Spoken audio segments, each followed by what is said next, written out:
Yo, miawe kazova Xylos Media. Me globe Xylos Media la de konu emi promote na.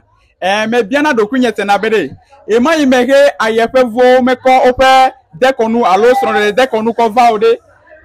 Nya togbo do mende na sronwa. Mi kobe ayepe vo no be no do sran la okona mudo ko buna nyonu vie be nkume. Ya untuo akom afo mudo iji. Akpo gomera bede nyonu vie la hebi adede. Ya emina ba bia de sere me biana nyebe. Ema imehe ayepe vo me ko be sron de konu veore. Nya togbo do mende na sronwa. Xylos Media follow mo me va te pie me va ko be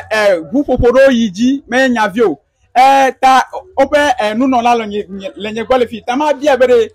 gupopora de habobo kaima apope nu jojina nene ma sister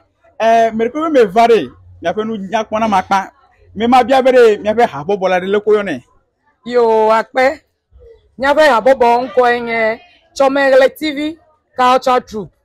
nyecho akwefe toko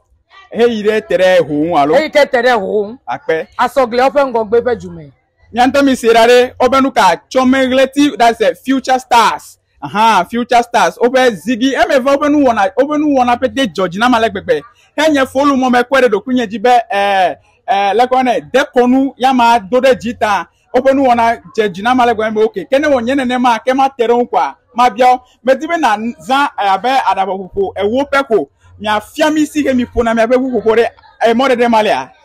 hafi ma a display alo a demoja kama na wa mejibe nenya sela prenu pola no se de bugbe iko mi pona gome okay mi pona zigi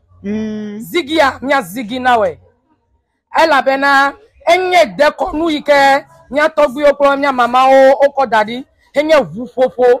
nenye ba ogbocho agbeleme ofo evuya ko dona jijoda odokwi ohun mi ga fona gbolo hanye de konu fe jijo fe ha eike mi fona dona jijo de eike mi atogbi ofo vai dona jijo odokwi nenye be o de di ton o le gbogbo de me la o fona gbigbe ya o dona jijo odokwi mi ga fona gabada ha okay hey reloaded yes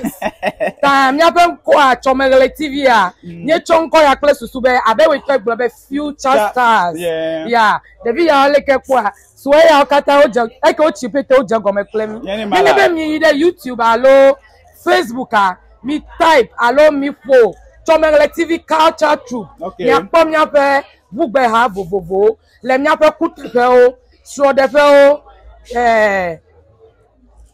festivals azandu fe bobo ya no zba merele ebe jigbe za kedude ade kuku haole mi fona mi nye jigbo za ha okay kenu ke mi ma dibe na wona mfefra nye mi akomi abe kapo mo ko dare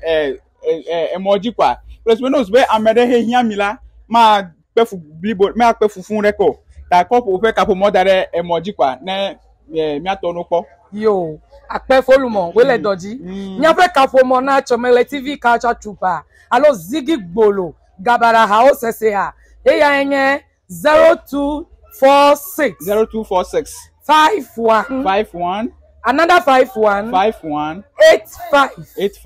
0246 51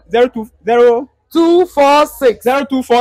51 another 51 85 me da pe ke mia de mo be okay ma bia mo nu popole mi agbobe mi de kuku mi wo display vire ni mi pokwa me nya tepe mia pe ha bobola enye ha bobo bilibo nya tepe yo be ma fozi plan bele ke me blog fugbe ha yo na we ma fozi givire afo gbolo afo gabara na we be na load mi re akpe e mara